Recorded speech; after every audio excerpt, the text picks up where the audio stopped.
Assalamualaikum warahmatullahi wabarakatuh. Hari ini kita akan mereview mengenai bab ketenaga kerjaan. Nah, apa aja sih itu ketenaga kerjaan? Kita simak. Oke. Sebenarnya yang harus dipelajari di bab ketenaga kerjaan itu ada 4. Nah, seperti yang dilihat di sini, yang pertama pengertian, jelas ya pengertian dari ketenaga kerjaan. Yang kedua masalah ketenaga kerjaan. Pasti semua ilmu ekonomi atau semua permasalahan ekonomi itu atau semua kasus-kasus ekonomi itu pasti ada permasalahannya kan. Nah, begitupun dengan bab ketenaga kerjaan ini. Jadi di ketenaga kerjaan pun juga ada permasalahannya. Nah, nanti kita akan bahas apa sih masalah-masalah di ketenaga kerjaan. Nah, selanjutnya ada sistem upah. Kalau misalkan kita ngomong ketenaga kerjaan, itu kan kita membicarakan mengenai pekerjaan kerja, yang mana orang-orang bekerja itu orientasinya adalah mendapatkan gaji gitu. Jadi kita di sini juga membahas mengenai sistem upah. Nah, terakhir kita akan membahas mengenai pengangguran. Jelas ya, kalau misalkan kita ngomong kerja, berarti orang yang tidak bekerja disebut pengangguran. Makanya kenapa pengangguran masuk ke dalam bab ketenaga kerjaan. Karena yang kita bahas lumayan banyak, jadi kita persingkat aja ya. Karena PPT ini atau PowerPoint ini udah pernah diupload di Moodle, jadi ini kita review aja biar lebih mudah aja. Nah, jadi di sini penduduk usia kerja. Jadi penduduk itu kan ada 2 ya. Kalau misalnya kita ngomong ketenaga kerjaan pasti nggak jauh-jauh sama yang namanya penduduk. Tapi sebelumnya kita harus tahu penduduk itu apa. Jumlah penduduk itu adalah banyaknya orang yang mendiami suatu wilayah negara. Jadi kalau negara memiliki masyarakat, nah masyarakatnya itu adalah penduduk kayak gitu. Nah, di setiap negara atau penduduk itu dibagi menjadi 2. Ada penduduk usia kerja dan bukan usia kerja. Jelas ya, kita tahu kalau usia kerja itu rentang umurnya itu dari 15 sampai 64 tahun. Sedangkan yang bukan usia kerja itu yang masih kecil atau yang benar-benar sudah tua atau di atas 65 tahun seperti itu. Jadi sebenarnya itu orang yang umur 0 sampai 14 tahun itu sebenarnya belum boleh bekerja kayak gitu. Jadi kalau misalkan di negara-negara maju tuh aturan seperti ini tuh benar-benar diterapkan. Jadi orang-orang dari umur 0 sampai 14 tahun tuh benar-benar tidak boleh bekerja. Karena mereka kan wajib sekolah ya, masih harus menempuh pendidikan kayak gitu. Nah, sedangkan orang-orang yang sudah umurnya di atas 65 tahun juga dilarang bekerja karena memang sudah wayahnya istirahat seperti itu. Nah, yang kedua ada kesempatan kerja. Di sini kita lihat namanya juga kesempatan ya, atau peluang atau opportunity. Jadi kesempatan kerja adalah tersedianya lapangan kerja bagi angkatan kerja yang membutuhkan pekerjaan.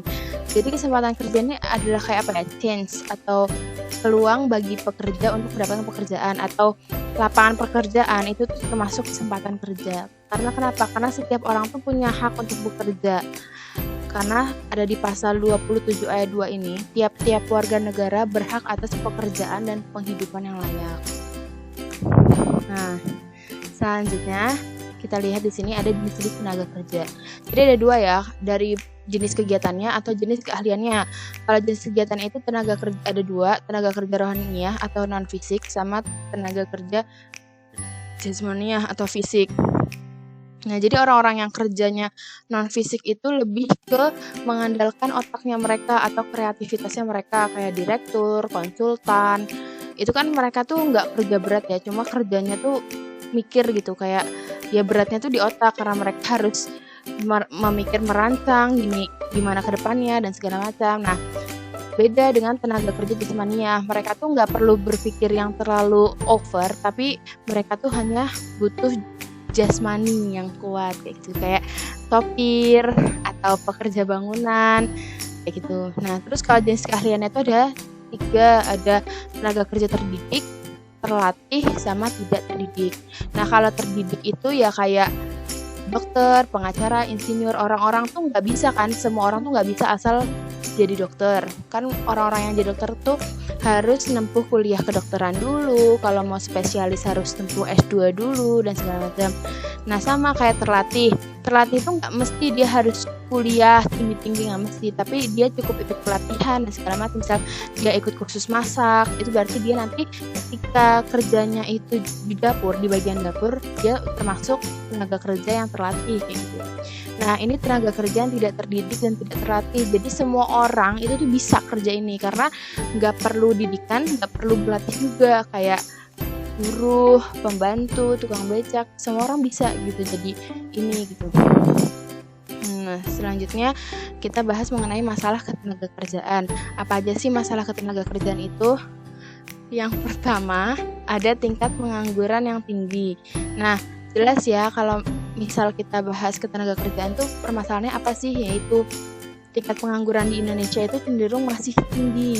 Kenapa? Karena kenapa? Karena setiap tahun pasti kita lihat aja setiap tahun tuh pasti kampus atau universitas itu kan meluluskan ribuan mahasiswa ya, banyak sekali mahasiswa, dan ribuan mahasiswa itu kalau mereka tidak segera mencari kerja, mereka tuh kan termasuknya pengangguran ya. Nah kayak gitu, jadi semakin meningkat aja pengangguran di Indonesia tuh karena itu, dan lahan kerjanya yang kecil atau tidak seimbang dengan adanya penduduk tersebut. Nah ini yang tadi yang Mbak bilang, jumlah angkatan kerja yang tinggi.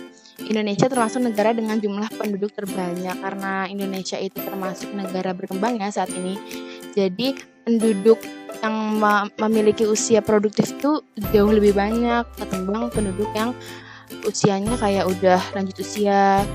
Jadi usia produktif atau usia angkatan kerja usia 15 sampai 64 tahun tuh di Indonesia tuh cenderung sangat banyak ya. Sedangkan lapangan pekerjaan itu juga nggak sebanyak yang dibutuhkan seperti itu.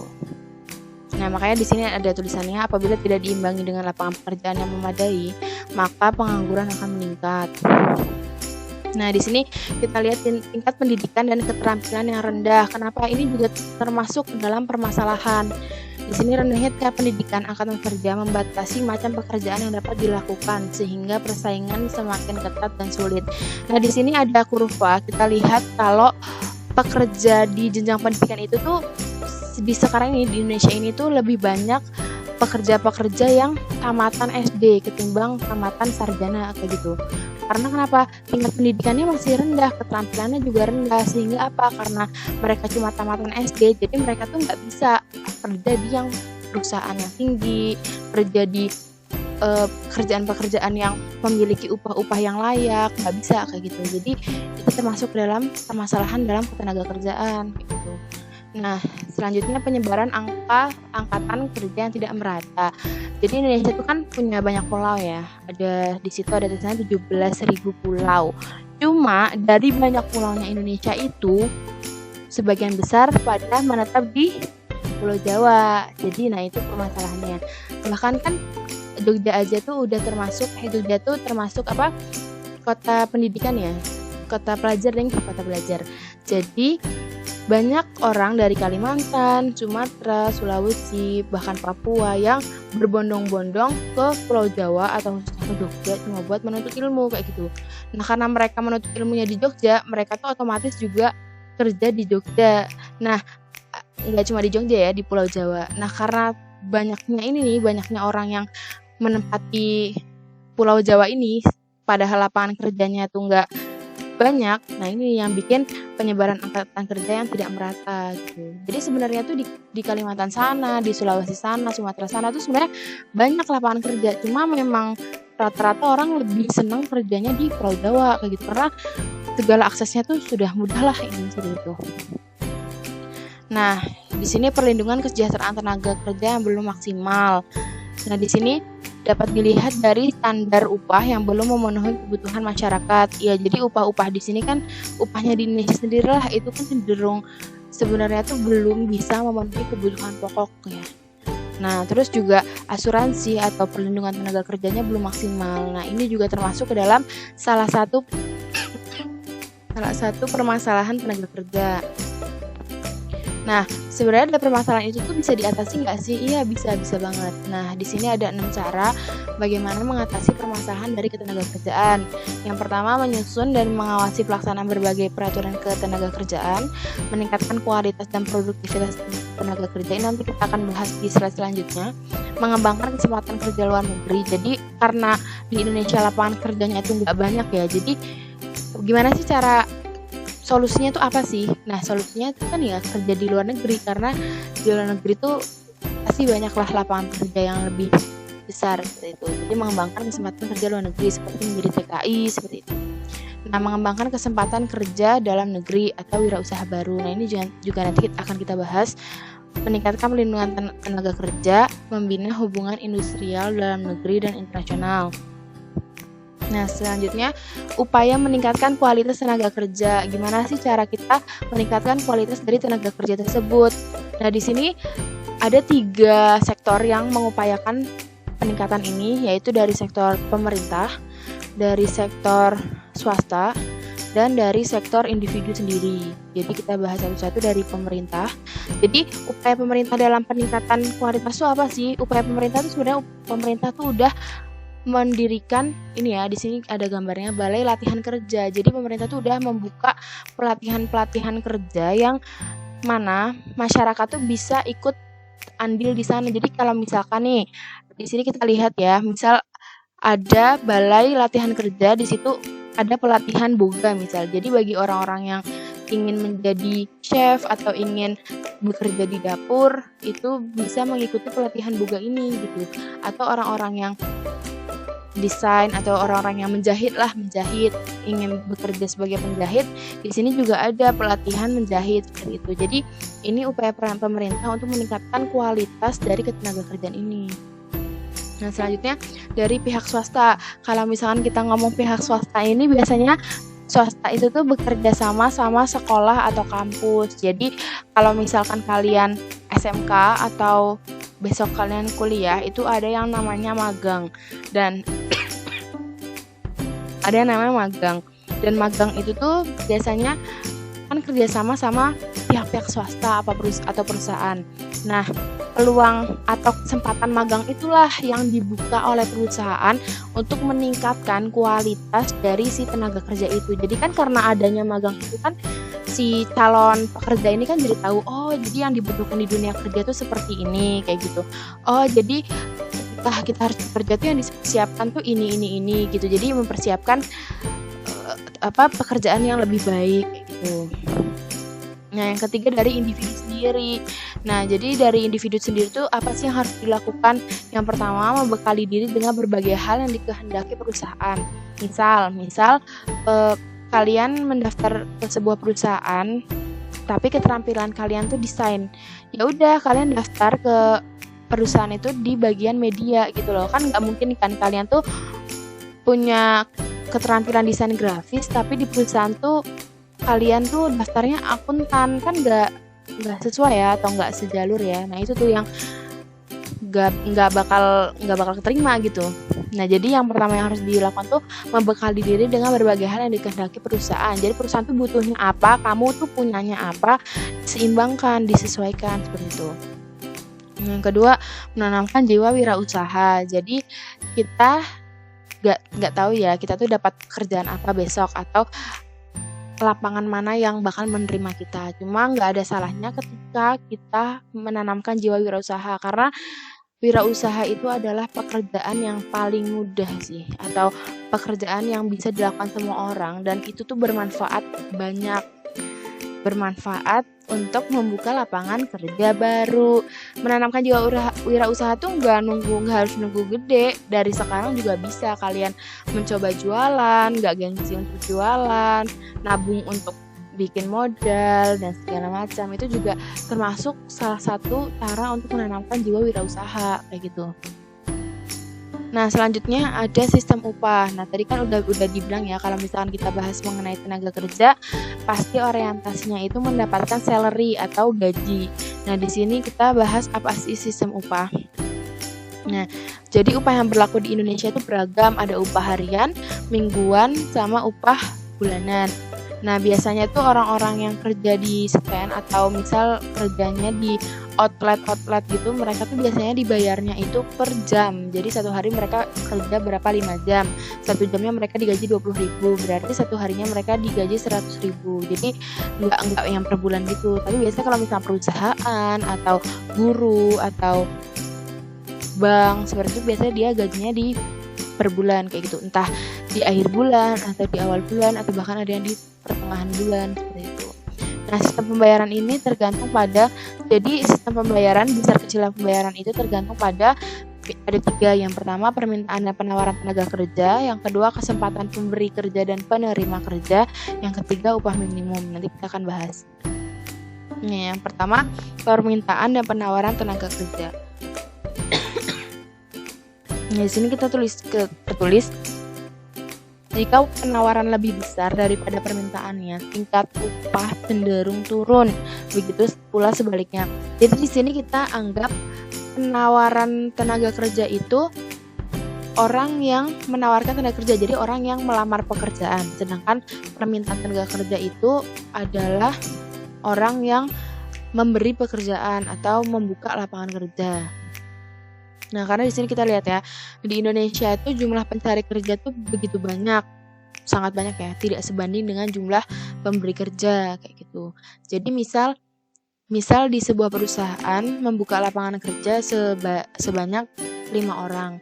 Tapi ternyata yang daftar ada 10 orang. Berarti kan tingkat penawarannya itu jauh lebih besar ketimbang permintaannya ya. Orang cuma minta 5 tapi yang nawarin ada 10 kayak gitu. Jadi ya itu yang bikin sistem upah itu cenderung turun kayak gitu. Misal ternyata perusahaan ngambilnya 7 lah, karena awalnya 5 jadi perusahaan ambil 7. Jadi sistem upahnya yang harusnya besar, yang harusnya segitu jadi lebih turun, biasanya seperti itu. Tapi berbeda, begitu pula sebaliknya. Misal nih di perusahaan itu sebenarnya butuhnya 5 orang, tapi ternyata yang memenuhi syarat atau yang daftar di situ tuh ternyata cuma 2 orang. Kan berarti otomatis keterima ya 2 orang itu dengan gaji yang lumayan besar kayak gitu. Karena penawarannya itu sedikit sedangkan permintaannya itu banyak gitu. Nah, yang kedua ada kesepakatan pemberi dan penerima kerja. Nah, kesepakatan ini tuh biasa dibuat ketika wawancara kerja atau wawancara seleksi kerja.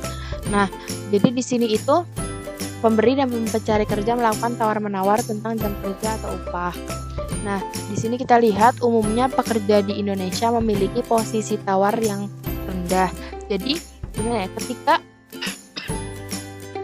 Ketika seseorang mendaftar di sebuah perusahaan misalnya dan dipanggil ketika wawancara, pasti tuh ditanya butuh gaji berapa kayak gitu, atau biasa ditanya 1 bulan tuh biasanya habis berapa kayak gitu. Nah, disitulah orang-orang membuat kesepakatan upah kayak gitu. Nah, di sini umumnya pekerja di Indonesia memiliki posisi tawar yang rendah karena mereka itu lah yang penting keterima gitu. Jadi mereka tuh kayak rela menyedikitkan. Jadi misal nih, dia tuh sebenarnya biaya hidupnya tuh 1 bulan tuh 1 juta, tapi karena biar keterima bilang aja lah 750 kayak gitu. Jadi biar nggak apa-apa lah gajinya kecil, yang penting kerja, udahlah kerja, yang penting ada pemasukan lah walaupun dikit kayak gitu, nggak apa-apa lah gitu. Jadi itu sebenarnya termasuk ke permasalahan juga. Jadi orang Indonesia tuh kurang selektif dalam memilih pekerjaan yang memang memiliki kehidupan yang layak, tapi mereka tuh lebih kayak pasrah, yang penting kerja, yang penting orang-orang lihat aku kerja kayak gitu. Jadi nggak yang benar-benar orientasinya aku harus mendapatkan gaji yang sesuai dengan kehidupan yang lebih baik gitu. Nah, selanjutnya ada sistem upah minimum. Jadi upah minimum itu setiap region. Jadi upah minimum itu sekarang namanya UMP atau upah minimum provinsi. Jadi setiap provinsi itu memiliki UMP yang berbeda-beda. Jadi kita lihat ya di sini Papua tuh kan besar ya, 3 juta. Kita lihat yang paling besar itu ada Jakarta. Jadi di Jakarta tuh UMP-nya atau upah minimum provinsinya itu bisa sampai 4,2 di sini ya. 4,2 juta, beda sama yang di mana ini? Beda sama yang daerah Jogja. Jogja nih coba lihat nih, cuma 1,5. UMP-nya tuh cuma 2020 tuh cuma 1,7 men.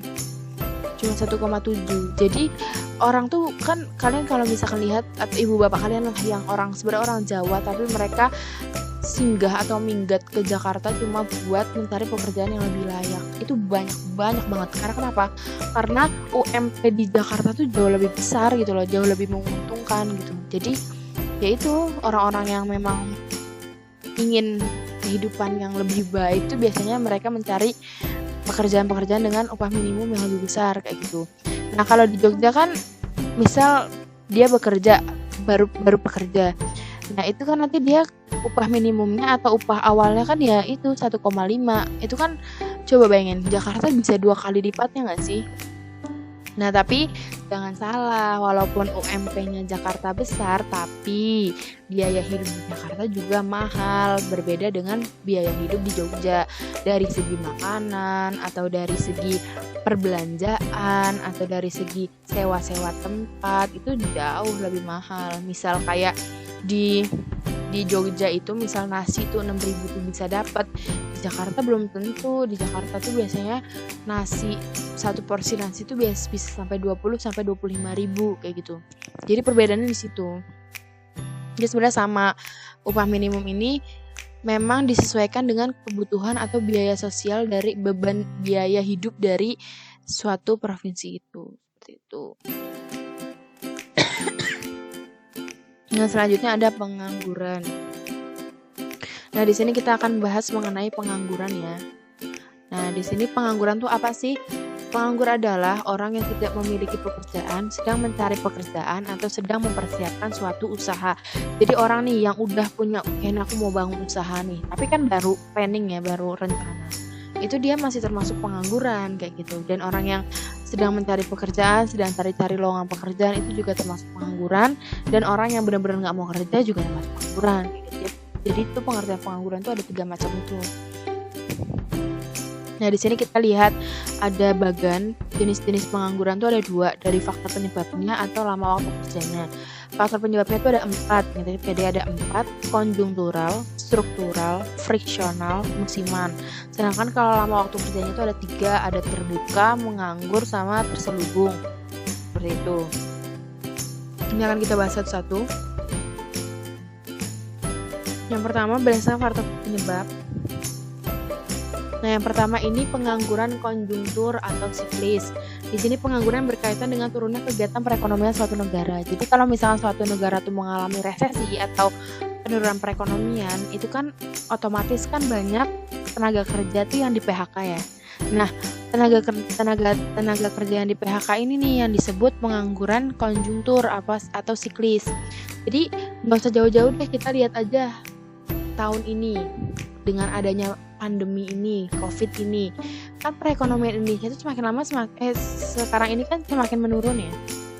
Gak tahu kalau yang sekarang banget, tapi kalau yang sejauh ini, apalagi kalau adanya lockdown atau PSBB itu kan menurunkan produktivitas perekonomian suatu negara. Nah, dampaknya apa? Banyak outlet yang tutup, banyak tenaga kerja yang di PHK.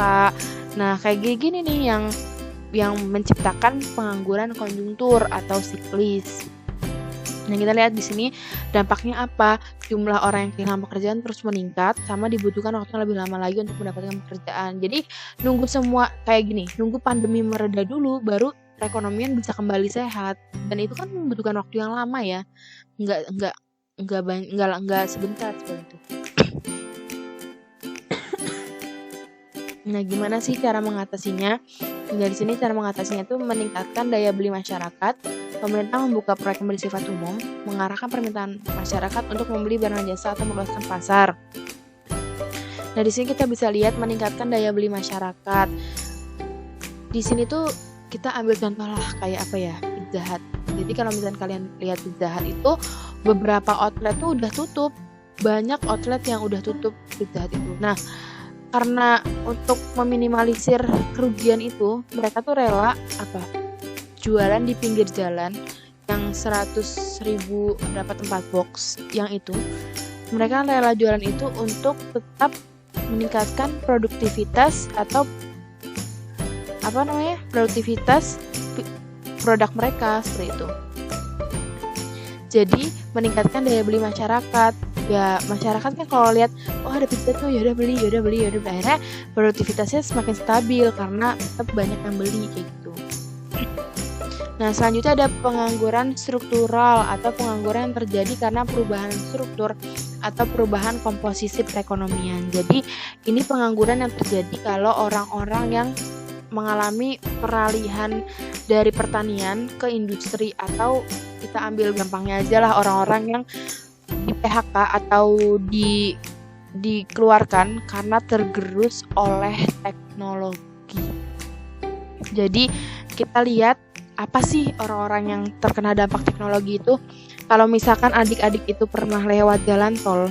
Nah, di jalan tol itu kan dulu itu ada orang-orang yang ngasih karcis, ada orang yang ngasih karcis, ada orang yang ngasih kembalian di setiap gate atau gerbang tol itu ya. Nah, sekarang semua udah pakai e-tol.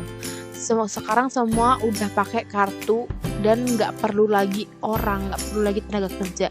Nah, itu kan berarti ratusan orang yang kerja di gate atau di gerbang itu tuh pada kemana? Ya jelas di PHK dan udah nggak dibutuhin lagi tenaga kerja kayak gitu. Jadi sekarang udah pakai e-tol, jadi ya udah jadi pengangguran jadi pengangguran itu disebut pengangguran struktural karena mereka tuh tergerus oleh adanya teknologi seperti itu. Nah, di sini cara mengatasinya tuh apa sih? Yang pertama tuh mendirikan ada 3 ya. Salah satunya mendirikan industri yang bersifat padat karya. Karena tadi ya, yang orang bekerja di gate atau di gerbang itu kan bukan bersifat padat karya. Padat karya itu misal kayak pengrajin atau penjahit, itu kan padat karya. Nah, diperbanyak aja tuh industri-industri seperti itu karena industri-industri padat karya itu biasanya jarang bisa kalah sama teknologi. Tetap walaupun teknologi itu semakin maju, tapi tetap aja butuh orang-orang yang harus kerja di situ gitu loh. Jadi nggak bisa seenaknya terganti oleh teknologi. Misal kayak penjahit ya, walaupun sekarang banyak mesin-mesin jahit yang lebih modern ya, cuma kan penjahit emang bisa kita masukin ke mesin tiba-tiba jadi baju, kan belum ada ya mesin kayak gitu ya. Jadi tetap harus membutuhkan orang, tetap harus membutuhkan kreativitas, tetap harus membutuhkan desain dan segala macam. Jadi seperti itu yang namanya padat karya, bukan padat modal. Nah, selanjutnya ada pengangguran friksional. Nah, pengangguran terjadi karena kesulitan temporer dalam menemukan pemberi dan pelamar kerja. Ini sebenarnya tuh pengangguran friksional tuh pengangguran ketika seseorang itu sedang menunggu panggilan. Jadi ketika misal kalian itu mendaftar ke sebuah perusahaan atau mendaftar ke sebuah sekolah lah, misal kalian mau jadi guru. Nah, terus kalian masukin CV kalian. Nah, kalian masih nunggu dipanggil nih, kayaknya. Nah, ketika kalian nunggu dipanggil ini yang disebut pengangguran friksional. Karena kalian juga nggak bisa sembarang masukin CV kalian, mereka juga nggak bisa sembarang terima orang-orang kayak gitu kan, pasti diseleksikan. Wah, ini memenuhi syarat atau ini tidak memenuhi syarat dan segala macam. Nah, di sini kita lihat cara mengatasinya itu seperti apa sih? Oh, kita lihat dulu sebelumnya. Pengangguran yang kesulitan temporer. Kita lihat kesulitan temporer ini apa sih? Kesulitan temporer ini adalah waktu yang diperlukan dalam proses pelamaran dan seleksi. Nah, tadi itu ya, kita masukin CV ke sebuah perusahaan tapi kita masih menunggu untuk dipanggil. Ini dipanggil nggak ya wawancara, karena dari pihak perusahaan juga masih menyeleksi ini memenuhi syarat nggak ya untuk dipanggil wawancara dan segala macam. Nah, cara mengatasinya itu seperti apa? Mengusahakan informasi yang lengkap tentang permintaan dan penawaran tenaga kerja, menyusun rencana penggunaan tenaga kerja, memaksimalkan atau mengefektifkan waktu dalam pembuatan keputusan. Jadi, cara mengurangi pengangguran friksional ini tuh yang pertama ya kayak kita masukin ke banyak perusahaan aja, masukin CV ke banyak perusahaan, tapi maksimalkan pelamaran itu. Jadi benar-benar kita buat CV yang bagus, benar-benar kita punya keterampilan yang baik, benar-benar kita selektif dalam memilih perusahaan, nggak yang udahlah yang masukin sini kayak gitu. Jadi karena udah ada plan yang atau strategi yang tersusun, biasanya akan semakin mudah atau semakin cepat untuk diterima seperti itu. Nah, yang terakhir ada pengangguran musiman. Nah, pengangguran musiman ini yang biasanya paling mudah diingat ya. Pengangguran musiman ini pengangguran yang terjadi karena adanya pergantian musim. Jadi ya udah, orang kalau misalkan lagi musim panen ya dapat banyak duit, tapi kalau lagi nggak panen ya mereka nggak punya pekerjaan gitu. Contohnya apa? Petani.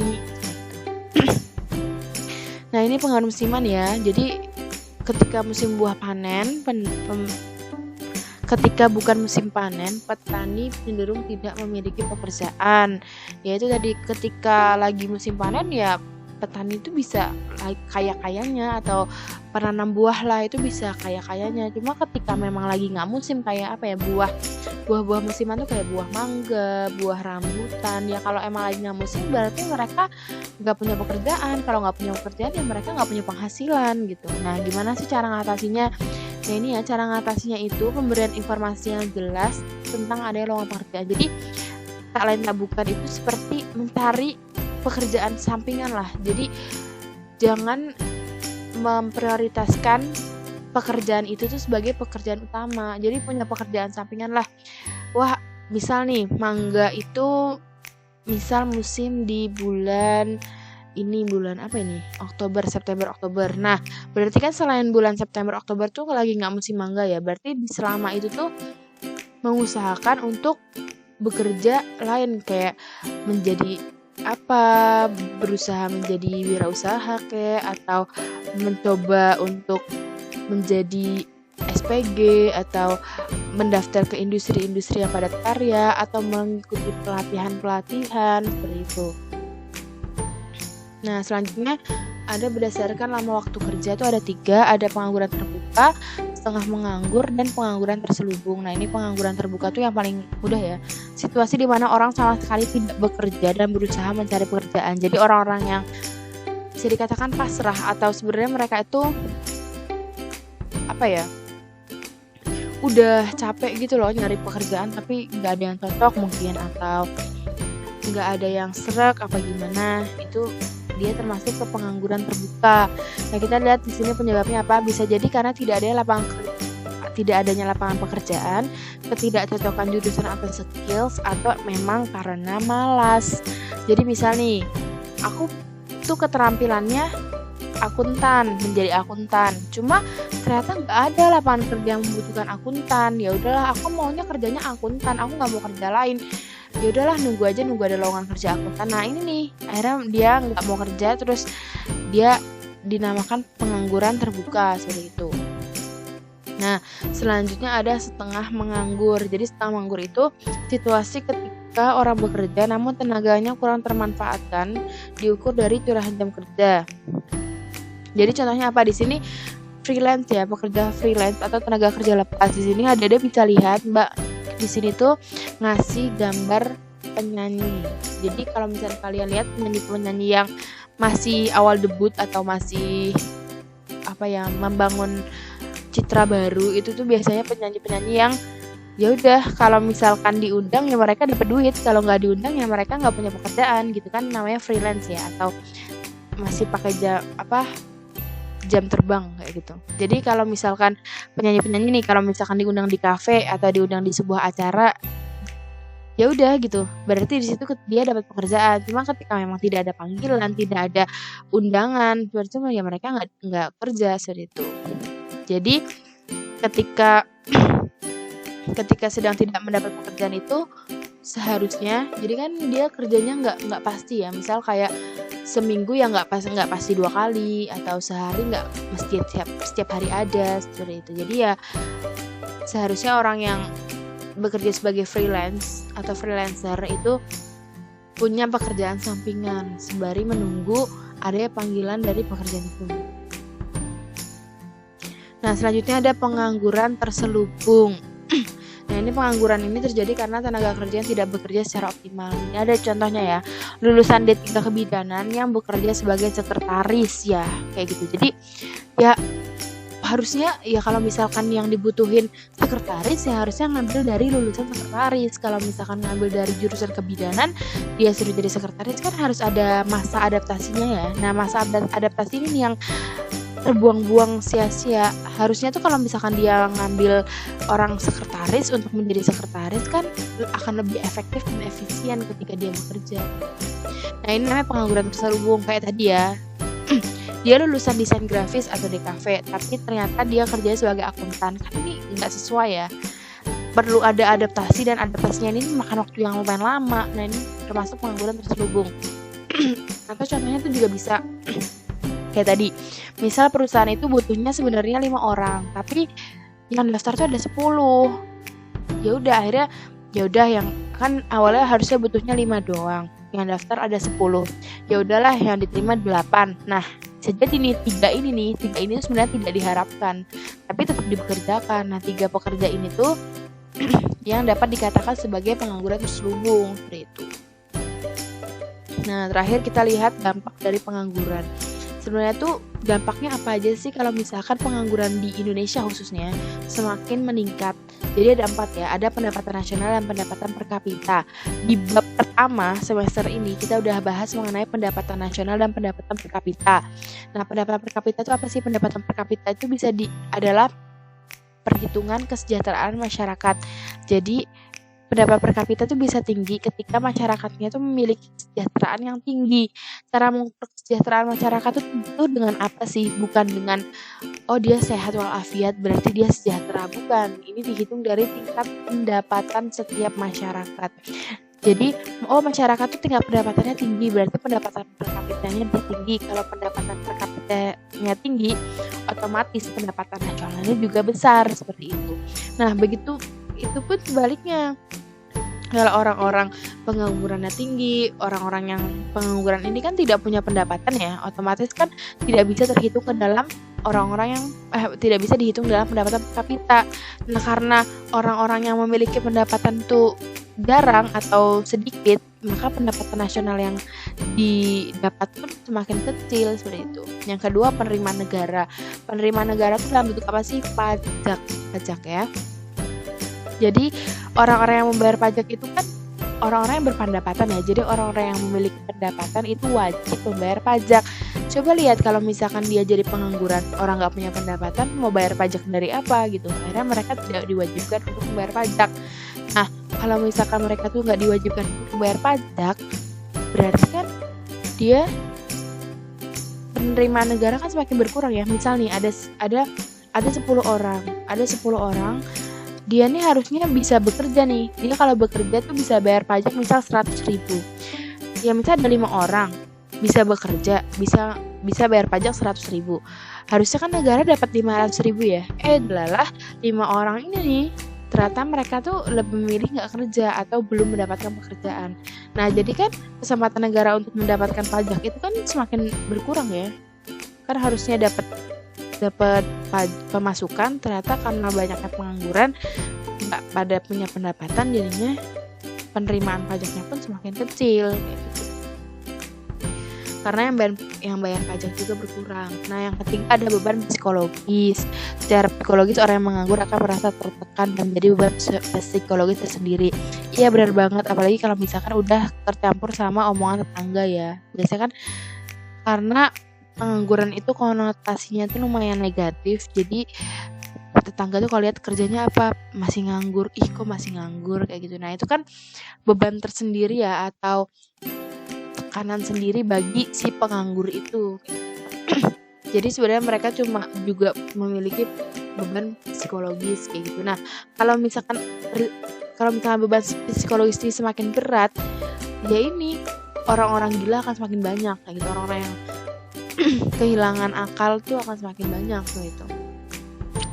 Nah, selanjutnya ada biaya sosial. Semakin besar jumlah penganggur, maka semakin besar pula beban sosial yang harus dikeluarkan. Ini maksudnya apa? Kalau misalkan pengangguran tinggi, maka tingkat kejahatan pun juga semakin meningkat kayak gitu. Jadi ketika orang udah putus asa untuk mencari pekerjaan, kayak aduh aku udah capek nih kerja sana sini nggak ada yang mau nerima, ya udahlah nyopet aja, ya udahlah begal aja kayak gitu. Nah, ini nih yang termasuk biaya sosialnya yang juga harus ditanggung juga tinggi. Jadi kalau misalkan pengangguran itu semakin tinggi, orang-orang di PHK semakin banyak, biasanya itu tingkat kriminalitasnya juga semakin tinggi gitu. Nah, di sini kita lihat ya, orang kemiskinan, dampak pengangguran itu juga meningkatkan kemiskinan, terus musim lapar, terus ketika pembagian sembako mereka rebutan, tempat tinggal yang tidak layak seperti itu. Nah, sekian dari Mbak, sekian review mengenai ketenagakerjaan. Mohon maaf jika terlalu lama, atau mohon maaf juga jika terlalu cepat. Kalau misalkan ada sesi yang belum paham, bisa dibaca lagi PowerPoint yang sebelumnya ada di Moodle, itu jauh lebih lengkap ketimbang yang Mbak review ini. Cuma kalau misalkan masih ada yang belum paham, silahkan ditanyakan, bisa di grup, bisa juga PC. Sekian review dari Mbak, kurang lebihnya mohon maaf. Wassalamualaikum warahmatullahi wabarakatuh.